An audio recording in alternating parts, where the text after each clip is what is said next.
Welcome back, everyone. I'm sure you know today's guest by now. If you don't, are you ever in for a treat? Riley pumps out video after video of some of the most intensely stupid things I've ever heard. I've been wanting to do a response to one for a long time now, but she, whatever, puts out videos chock full of total horseshit so fast. Little conspiracy theory of mine, I think that's the point.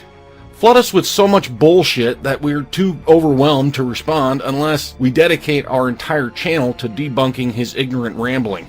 I certainly don't want to do that, but seriously, every time I see one of his videos, I'm blown away by the stupidity, and yet, before I've even managed to write out a response, he's uploaded yet another line of bullshit. That channel is just a fucking goldmine of stupidity. Anyway, let's get started. Riley has decided to do a little skit for us. His premise here is supposing that Mr. Trump had to interview for the job of president in the same way that the rest of us go through job interviews. So let's see how quickly Riley fucks that up, shall we? All right. Hello, Mr. Trump. Thank you for agreeing to a second interview. Thank you. I was impressed that you somehow managed to pass the first round of interviews, even though most of the board members voted for the other candidate. I'm not quite sure how that worked, but here you are. Okay, so right off the bat, Riley, you've completely fucked up your own analogy. The first round of interviews for a presidential candidate is the primary. Mr. Trump won that, or he wouldn't have been the Republican nominee on the ballot. I'm going to just guess this is why your screenwriting career didn't take off. You can't keep your own story straight. We had a massive landslide victory, as you know. No, you didn't. In fact, we've had 58 elections, and yours had the 46th highest margin of victory. Your predecessor, Mr. Obama, he had a larger margin of victory in 2008 and 2012. You didn't even come close to winning in a landslide. I'm sure you didn't intend to, but you did just implicitly agree that he did in fact win. So I guess we're making progress at least. The margin is irrelevant. Obama's margin is also irrelevant. Look, I'm gonna just take a wild guess and say you haven't been in many job interviews. I have, and I've been on both sides of the table. So I can tell you that in most, if not all cases, interviewers don't generally waste their time pointing out completely irrelevant shit. Anyway, so your papers here say that you're applying to be president of the United States of America? There is one paper that's missing, though. Your tax returns. Those are required. Every president for the last 30 years or so has submitted them. No, dumbass. They aren't required. Article 2, Section 1, Clause 5 reads, "No person except a natural-born citizen or a citizen of the United States at the time of the adoption of this Constitution shall be eligible to the office of President. Neither shall any person be eligible to that office who shall not have attained to the age of 35 years and been 14 years a resident." I know. Too confusing, right? Pesky old English text and all, so here it is in plain modern English. Now, do you see publicly published tax returns in there somewhere? I know from several of your previous videos that you're a complete moron, but I was under the impression that you could at least read, or have I assumed too much? At the appropriate time, I will release them. But right now, I'm under routine audit. Nobody cares. The only one who cares is, you and a few people that asked that question. Well, I have a statement from the IRS here that says you actually can release your tax returns while under audit. Well, I'm not releasing the tax returns because, as you know, they're under audit. So evidently listening isn't one of your strong suits either, I guess. He didn't say he can't release them, dummy. He simply said he wasn't going to while they're under audit. Audit, for the learning impaired, means the return isn't final yet. He may owe more. He may owe less. He doesn't know yet, and neither does anyone else. Just like the Clinton Foundation that had to amend several returns to fix millions of dollars in errors. So it's not like he isn't paying his taxes like your buddy Mr. Sharpton. We don't know yet because it isn't final yet. That's really all there is to the story for now. Get over it. Okay, but the American people do care. You lost the popular vote. That means most of the people who voted probably want you to release your tax returns. Don't you have some kind of duty to all Americans, even the ones who didn't vote for you? They clearly care. No, I don't think they care at all. I don't think they care at all. I think you care. I do care, but so does the public.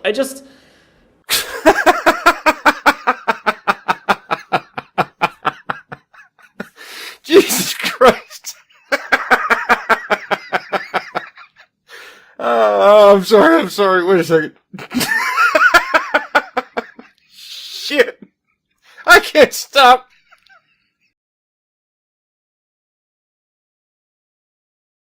Okay. Okay, I think I have it under control now. So, this is how the regressive brain works, huh? The entire election was about whether or not people cared about Mr. Trump's tax returns. Fuck, I'm sorry, I just can't stop laughing. This is pure comedy gold, Riley. Okay, so you have no previous work experience in the political field. Yep. Also not required. You filed for Chapter 11 bankruptcy 6 times. Nope. Fact check, Riley. For starters, it isn't 6, it's 4. Secondly, Mr. Trump himself has never filed for bankruptcy. 4 of his businesses have. So, are you interviewing Mr. Trump, or are you switching gears and interviewing the Trump Corporation? 2 different things.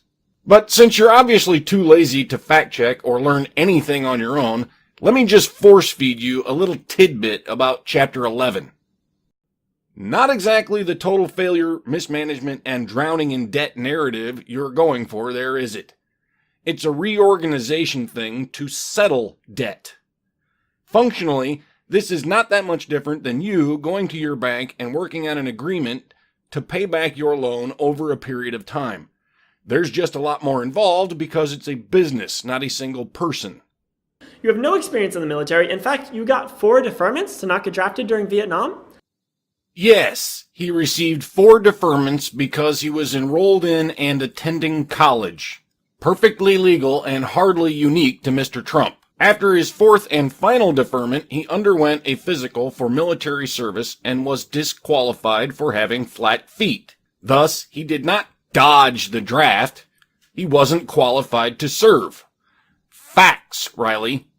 They do so frequently tell a different tale than you, don't they? On a personal note, though, as I am a veteran and you aren't, I'd kindly tell you to shut the fuck up about it. It's not like you're running out to serve your country either, now is it, you hypocrite? You repeatedly insulted and demeaned the other interview candidates during the first stage. And Mr. Trump was totally unique in that regard, huh? Racist, sexist, xenophobic, Nazi. Excuse me. I need a drink of water real quick. And you even insulted some of our clients, suggesting that they were rapists and losers and that some of them shouldn't even be allowed in our country. Oops!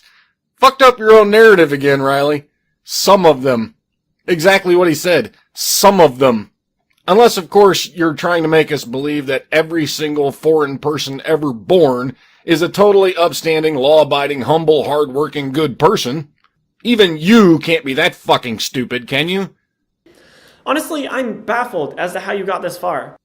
I'm sure you are. Maybe I can help you out with a little hard truth. The real world isn't a script in your head. That should get you started. My only hope is that you have some plan to surround yourself with more experienced people to help you. No.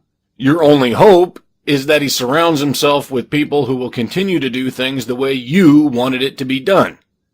Sorry, Riley, but if that's what you were hoping for, then perhaps you should have just run for president yourself. Mr. Trump isn't interested in your identity politics and social justice bigotry. Highly unlikely he's going to hire anyone who even remotely close to your level of stupidity. So I have a list of your cabinet appointees here. Let's take a look at them. First is Steve Bannon, who you've appointed to be your chief strategist. He doesn't have any political experience, but he ran a far-right conspiracy website called Breitbart News that has deep ties to the alt-right and white nationalism. Do you really think he can do a good job of advising you? Oh, Riley. Keep slinging around those labels, buddy. It's been working out so well for you up till now. I mean, you do realize that sentence was nothing more than label soup, right? Not one legitimate criticism or point in the whole thing. I'm extremely comfortable with Steve Bannon at the campaign. I thought it was a masterful choice, to quote other people. Oh, Kellyanne Conway. I didn't know you were joining us for this interview, but okay, I guess you are one of his surrogates.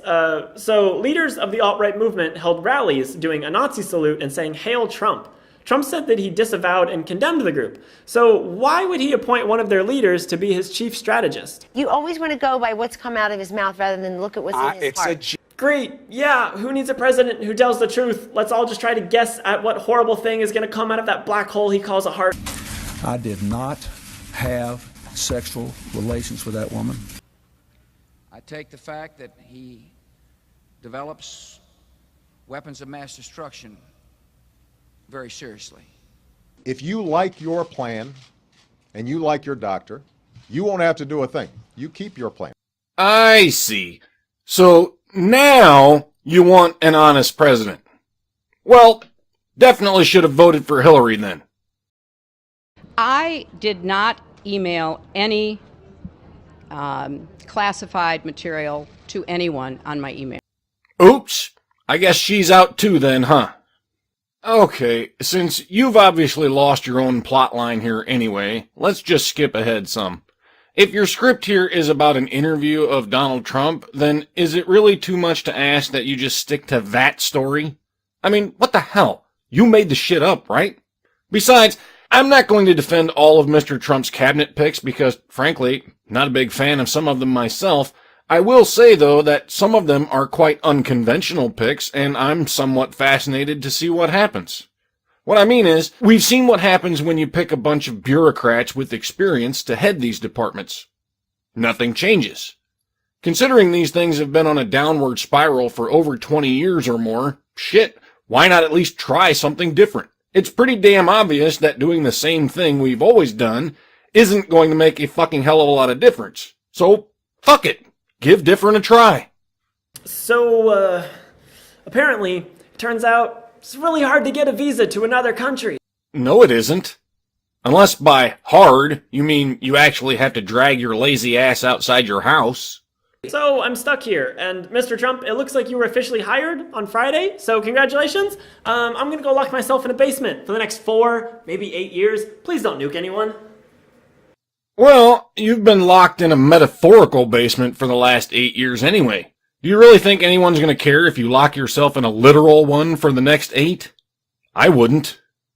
I'm going to skip over your plea for activism as well because, seriously, if what we've seen so far from you idiots is any indication, it's not activism anyway. It's just meaningless temper tantrums. Funny thing is, you folks seem to be under the impression that that sort of thing is going to make a difference. Well, irony of all ironies here, it will. You're going to make sure Mr. Trump gets 8 years instead of 4. Congratulations! That's it for this time, folks. Riley here says a lot, and I mean a fucking ton of stupid things, so he's... Wait, I think it's she now, isn't it? Female pronouns and shit? Ah, fuck, I don't know. I'll just say it from now on to be safe. It will most likely make another appearance on my channel sooner or later. As much as it annoys me, its channel is just a fucking goldmine of idiotic. I'd be a fool not to bring a shovel now and then. Remember to like and subscribe, and I'll see you all next time.